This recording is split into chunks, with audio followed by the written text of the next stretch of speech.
Camerounaises, Camerounais, mes chers compatriotes, vous comprendrez, j'en suis sûr, que je commence ce message traditionnel en vous parlant de l'irruption sur notre planète de la pandémie du coronavirus. À cet égard, l'année 2020 restera certainement dans les mémoires comme une année sombre, marquée par des centaines de milliers de morts à travers le monde. Comme la quasi-totalité des pays, le Cameroun a été touché, peut-être moins gravement que d'autres États. Malgré nos efforts, le Covid-19 a endeuillé de nombreuses familles et provoqué de graves difficultés dans le fonctionnement de notre économie et de notre société. J'ai saisi cette occasion pour saluer de nouveau le dévouement de nos médecins, infirmiers et de façon générale de notre personnel de santé, grâce auquel de nombreuses vies ont pu être sauvées et continuent de l'être. Il est peut-être trop tôt pour essayer de tirer les leçons de ce douloureux épisode qui d'ailleurs se poursuit.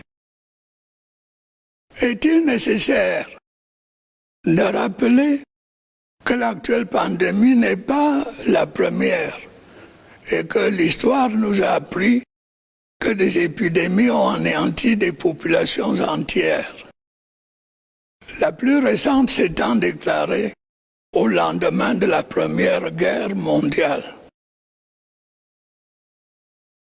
Faut-il y voir la responsabilité de l'homme, coupable d'exploiter sans modération les ressources naturelles de la planète et de se livrer sans cesse à des conflits générateurs de massacres et de maladies, ainsi qu'à des expériences pour développer des armes nouvelles.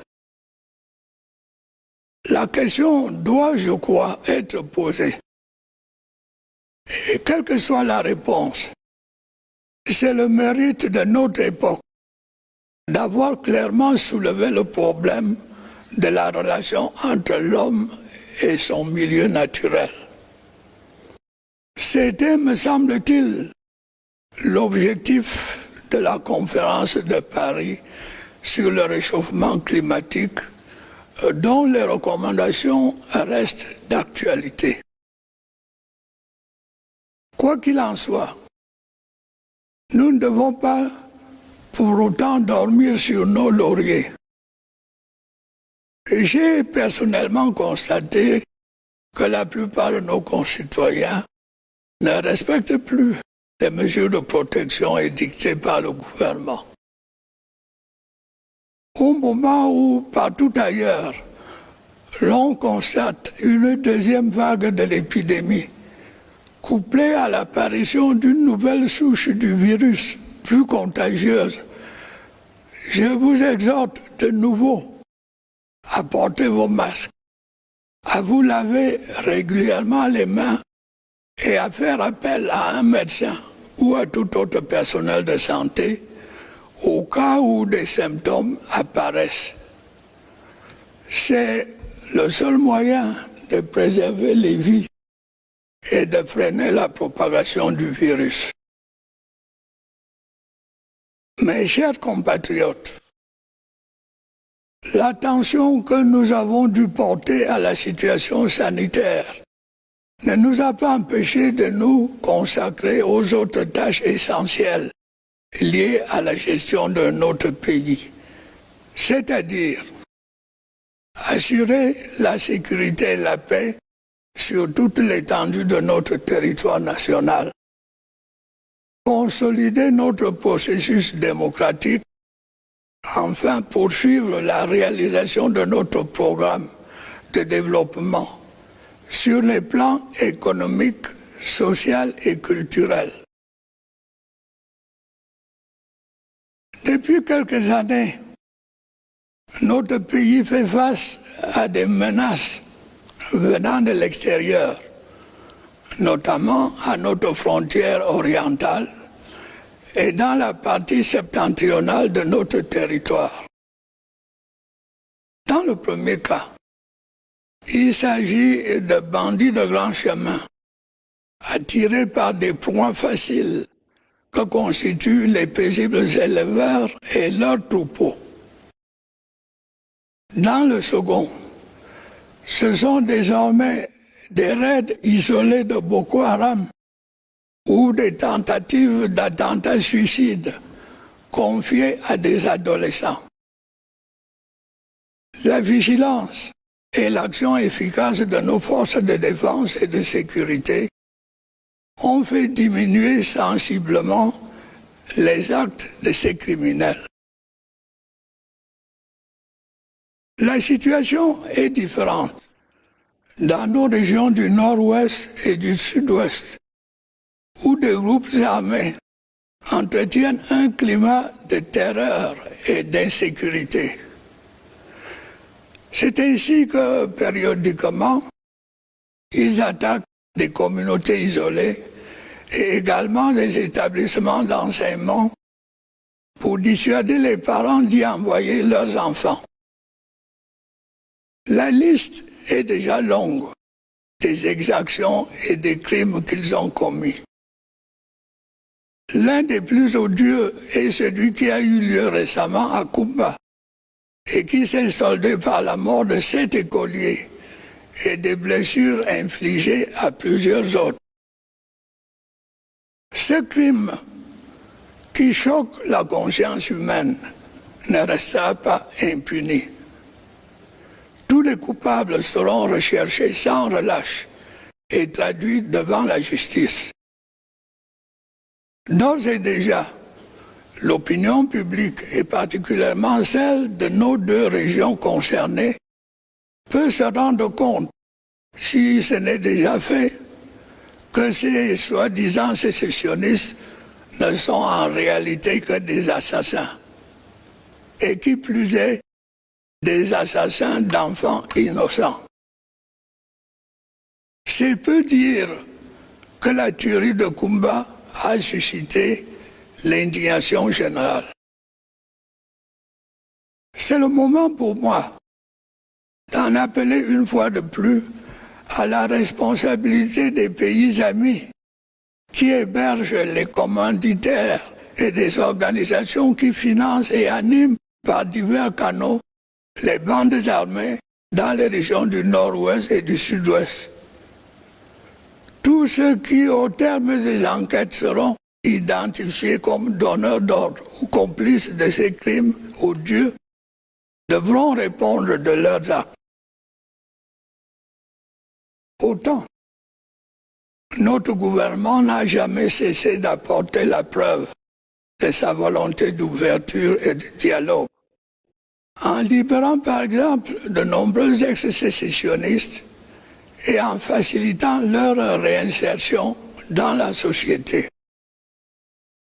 D'autre part, après la tenue du grand dialogue national, il a accéléré la mise en œuvre d'une ambitieuse politique de décentralisation qui comporte notamment, pour nos régions du nord-ouest et du sud-ouest, l'accession à un statut spécial tenant compte de leurs spécificités et de leurs aspirations.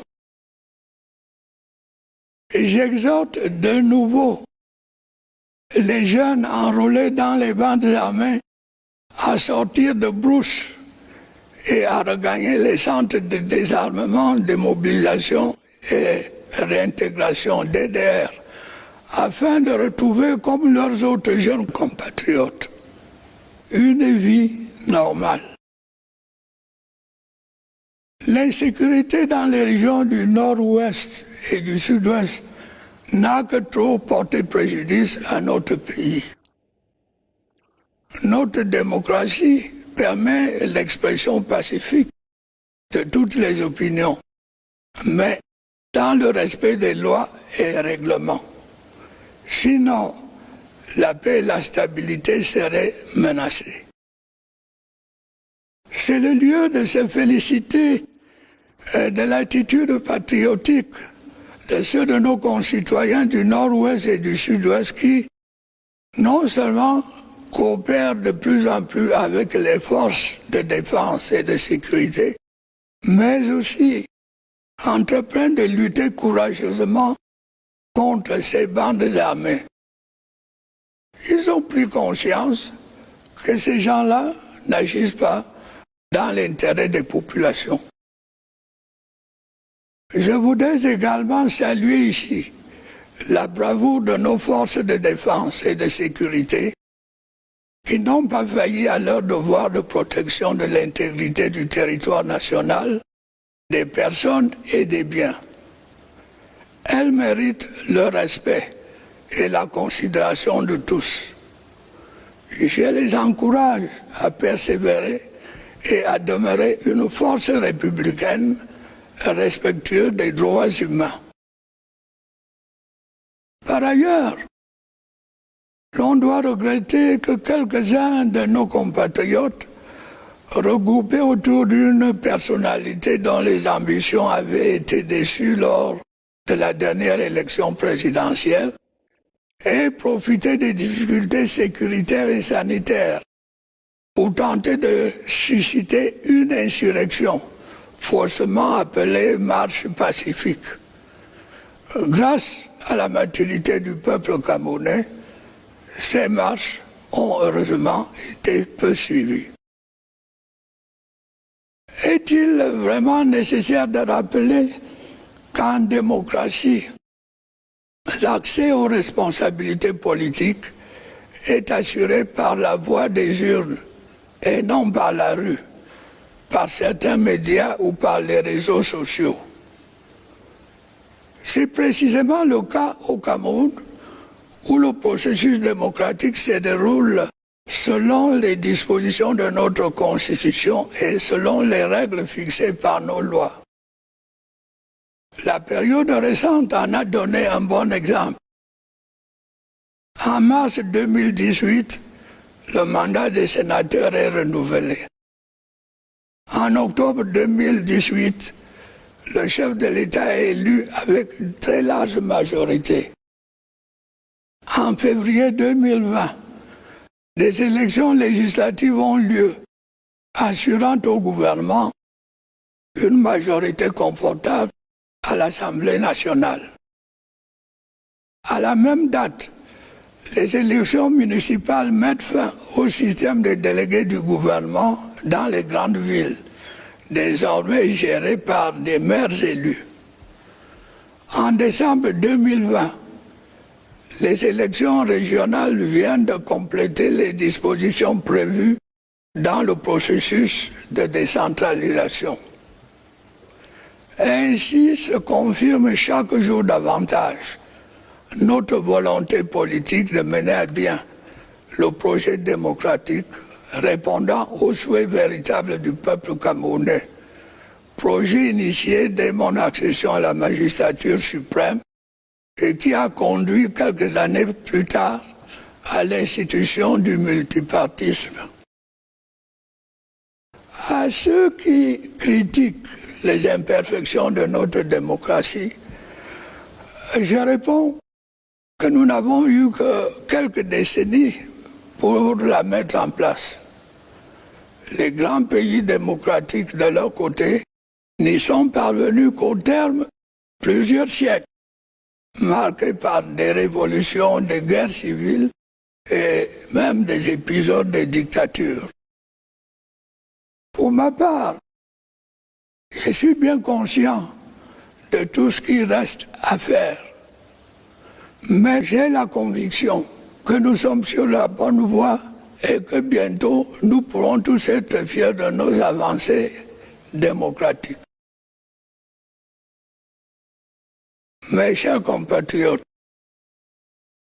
il faut bien reconnaître que le contexte international notamment la pandémie du coronavirus et la baisse de la croissance mondiale, n'a pas facilité la bonne tenue de nos finances publiques et de notre économie au cours de l'année qui s'achève.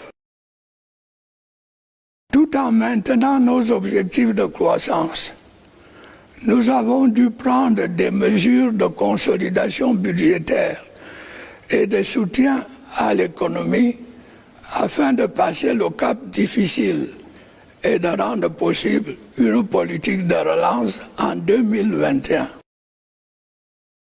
C'est ainsi qu'il a été décidé de finaliser les projets qui concernent le championnat d'Afrique des Nations 2021 et la Coupe d'Afrique des Nations de football de 2022, de poursuivre la mise en œuvre des plans de reconstruction et de développement des régions du Nord-Ouest et du Sud-Ouest, ainsi que de l'extrême Nord.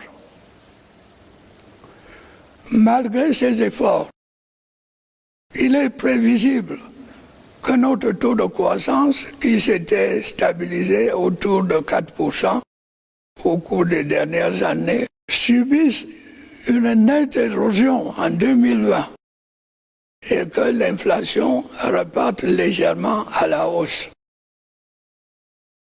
L'impact du ralentissement de l'économie mondiale et l'évolution de notre situation nationale, notamment en ce qui concerne l'augmentation des dépenses de sécurité, y ont sans doute contribué. Néanmoins, il apparaît qu'en dépit des difficultés, l'économie camerounaise a conservé une certaine capacité de rebond.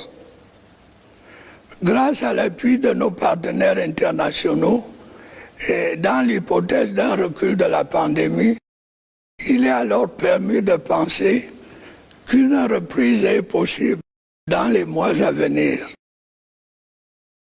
Dans cet esprit, je voudrais maintenant appeler votre attention sur le lancement récent de notre stratégie nationale de développement, SND, qui remplace le document de stratégie pour la croissance et l'emploi, DSCE, arrivé à son terme. La stratégie nationale de développement définit les grands axes de notre planification jusqu'en 2030. Ce document tire les leçons des expériences passées et fixe de nouveaux objectifs pour la décennie à venir, notamment une transformation structurelle de notre économie et un développement inclusif. Il conviendra donc de passer à la vitesse supérieure pour lutter contre la pauvreté, le chômage et la persistance du secteur informel.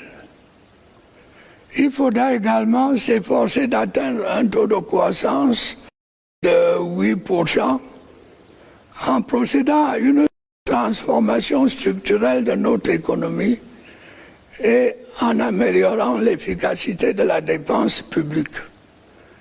Ainsi, nous conserverons toutes les chances de parvenir à l'émergence à l'horizon 2035.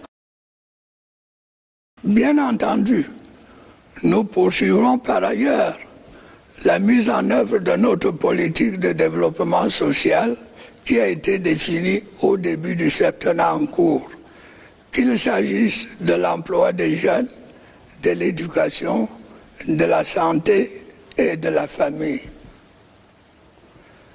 Telles sont, mes chers compatriotes, les grandes lignes de l'action que, malgré les difficultés, le gouvernement s'est employé à mettre en œuvre au cours des derniers mois et qu'il va poursuivre dans les prochaines années.